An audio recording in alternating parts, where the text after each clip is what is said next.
Hello बच्चों, स्वागत है आपका अपने YouTube चैनल गुड स्टडी गुरु में। आज हम पढ़ने वाले हैं कि मैथ में हम सवाल करते करते क्यों अटक जाते हैं और ऐसा क्या कारण है जिसके कारण हम सवाल को भूल ही जाते हैं। चाहे कोई कितनी बार भी समझा दे फिर भी हम भूल जाते हैं। ऐसा क्या कारण है, तो उसका कारण क्या है, ये सब मैं आप लोगों को बताने वाला हूँ वीडियो के बीच में। ठीक है, तो वीडियो को फुल वॉच कीजिएगा। उससे पहले हम जो समझने वाले हैं घातांक के नियम को समझने वाले हैं और उन पर जो फॉर्मूलाज बन रहे हैं और उनके बाद मैं एग्जांपल्स उनका एक एक लेकर आप लोगों को समझाने वाला हूं। तो वीडियो को फुल वॉच कीजिएगा, तभी आप लोगों की समझ में आएगा मैं क्या समझाने वाला हूं और आप लोग किस तरीके से समझ सकते हैं। ठीक है, कंसेप्ट को सीखने के लिए आप लोगों को वीडियो को फुल वॉच करना चाहिए। ठीक है, तो आइए आज की वीडियो शुरू करते हैं। देखिएगा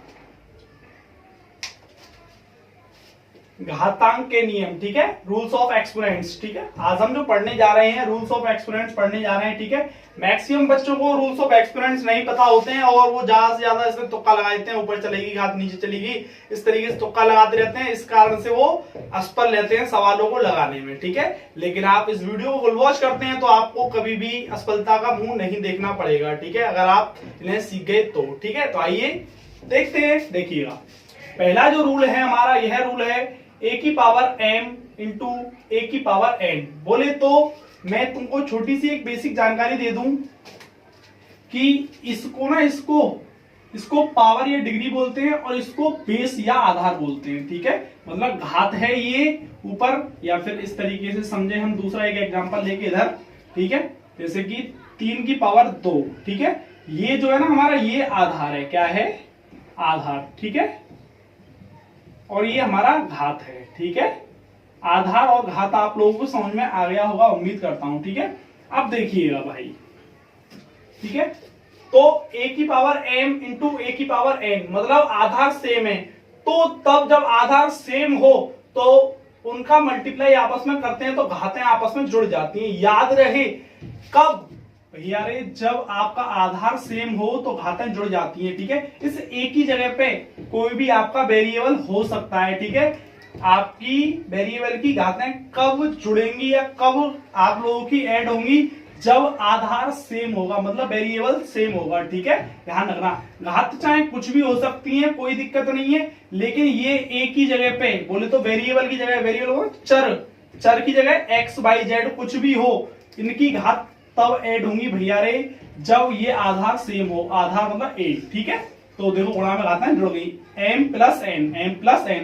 अब इसी को मैं एक एग्जांपल के माध्यम से समझाता हूं। फॉर एग्जांपल a की जगह मैंने 2 ले लिया। ठीक है, वेरिएबल ना लेके मैंने कांस्टेंट ही ले लिया, कोई दिक्कत नहीं है, नो प्रॉब्लम। ठीक है, हाँ, अब आप लोगों का कांस्टेंट ले लो या वेरिएबल ले लो, बात एक ही है, कोई दिक्कत नहीं है। तो 2 की पावर 5 इंटू 2 की पावर 3, लेकिन आधार जो मेन बात थी हमारी, आधार सेम है।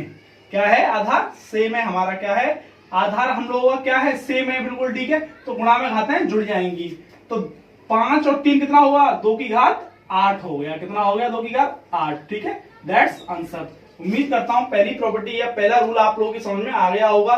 ठीक है, जब आपका आधार सेम हो, ठीक है, कांस्टेंट हो या वेरिएबल हो, तब आपकी घातें जुड़ जाती है। किस तरीके से जुड़ जाती है, इस तरीके से आप लोग देख सकते हैं यहाँ पे। ठीक, सेकेंड रूल्स के बारे में मैं आप लोगों की बात करता हूं। ठीक है, देखो, जब a की पावर m भागित या फिर डिवाइड का चिन्ह है आप लोगों का a की पावर n, इस तरीके से भाग में हो तो घातें घट जाती हैं, जब गुणा में हो तो घातें जुड़ जाती हैं और भाग में हो तो घातें घट जाती हैं। देखो यहाँ प्लस लग रहा है, अब यहाँ माइनस लग रहा है, दिख रहा होगा m माइनस n। ठीक है, तो देखिएगा एक और एग्जांपल लेते हैं इसका, m की पावर 7 भागित m की पावर 4। ठीक है, तो मैंने अभी तुमको बताया था भाग में घातें घट जाती हैं, तो घातें घटा दीजिएगा। 5 की 5, आधार तो सेम रहेगा, 7 में से 4 गया, कितना बचा हमारा, 3 बचा। दैट्स आंसर, कोई दिक्कत नहीं है ना।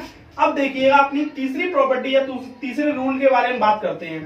a की पावर m और उसका होल n हो तो उसको हम कैसे लिख सकते हैं, उसको इस तरीके से लिखा जा सकता है, a की पावर m इंटू n। ठीक है, m इंटू n, मतलब इसके गुणा में तो ये है, तो उसको हम इस तरीके से लिख सकते हैं। अब इसको एक एग्जांपल के माध्यम से भी हम समझ सकते हैं।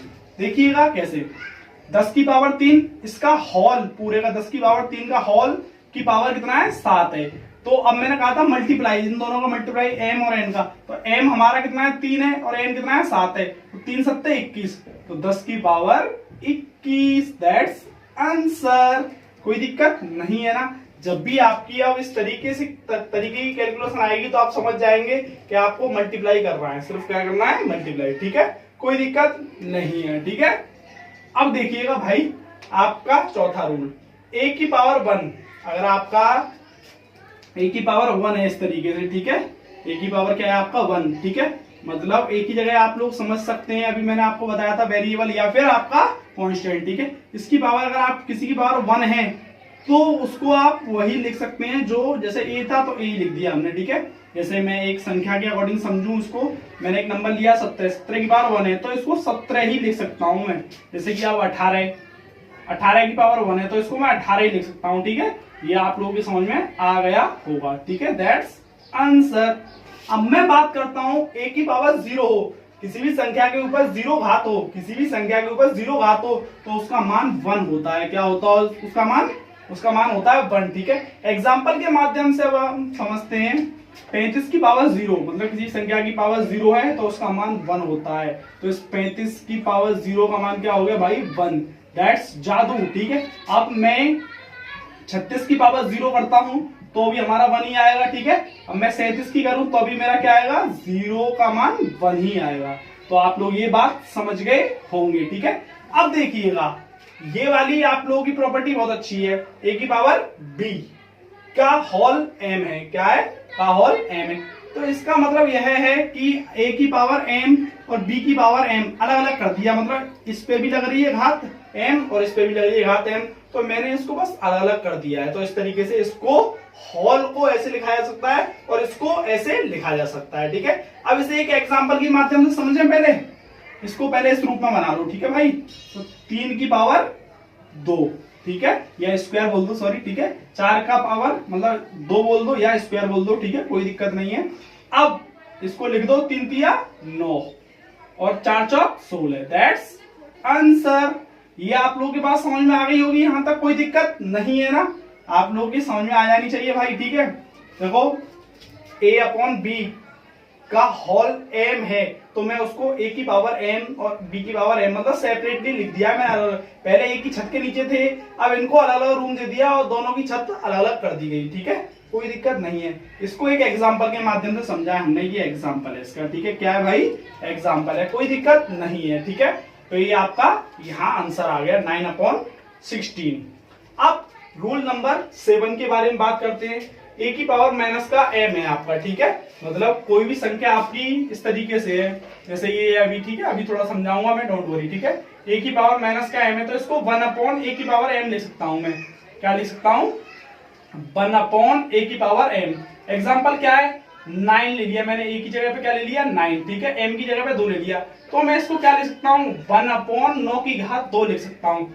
जो भी माइनस की होगी वो नीचे आके किसकी हो जाएगी, प्लस की हो जाएगी। माइनस में होगी तो किसकी हो जाएगी, प्लस की, और ऊपर जाके माइनस की दोबारा। ठीक है, कोई दिक्कत नहीं होनी चाहिए आप लोगों को। ठीक है, अब ये 9 की पावर 2 क्या है, 9 की पावर 2 है।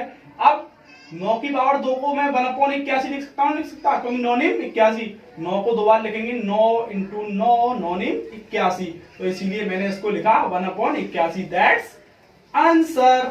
अब हम बात करते हैं अपनी लास्ट रूल के बारे में। ठीक है, लास्ट रूल क्या है, a की पावर x/y। ठीक, तो इसको मैं लिख सकता हूं क्या, √a की पावर x। कोई दिक्कत नहीं है। अब इसका एक एग्जांपल लेते हैं। ठीक है, जैसे ये लिया 49 की घात 1/2। ठीक है, इसको मैं लिख सकता हूं, ये 2 जो है आपका आ जाएगा आगे। ठीक है, तो ये हो जाएगा हमारा क्या है, 2, और रूट में क्या है हमारा 49। तो इस 2 का मतलब तो यही है भाई, 1/2। आप लोगों ने समझा होगा पहले ही, 1/2 का मतलब ही रूट होता है। इसको दिखाओ या मत दिखाओ कोई फर्क नहीं पड़ता है। ठीक है, इस 2 को दिखाओ या मत दिखाओ भाई, कोई फर्क नहीं पड़ता। तो आप लोगों ने ये 7 यहाँ लिख दिया। 49 को बाहर निकालेंगे, कैसे बाहर निकलता है मैं बता देता हूँ रूट से आप लोगों को। ठीक है भाई, 49 को मैं लिख सकता हूँ 7 × 7। तो अब जब जोड़ा में होता है ना रूट के अंदर, तो वो जोड़ा बाहर निकल आता है। ठीक है, पेयर में, तो 7 आ गया बाहर, दैट्स आपका आंसर। मैं एक बार और बता देता हूं आप लोगों को, प्रॉपर्टी हमने कितनी सीखी है यहाँ पर।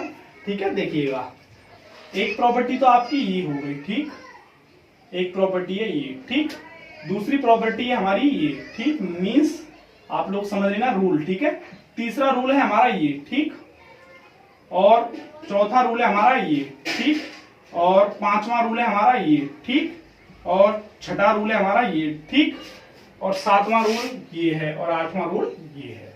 हमने इस वीडियो के अंदर 8 रूलों के बारे में पढ़ा है जो कि घातांक के रूल हैं, ठीक है, रूल्स ऑफ एक्सपोनेंट्स, ठीक है। अब मैं बात करता हूं आप लोग क्यों अटक जाते हैं, ठीक है, मैथ्स में सवाल करते करते।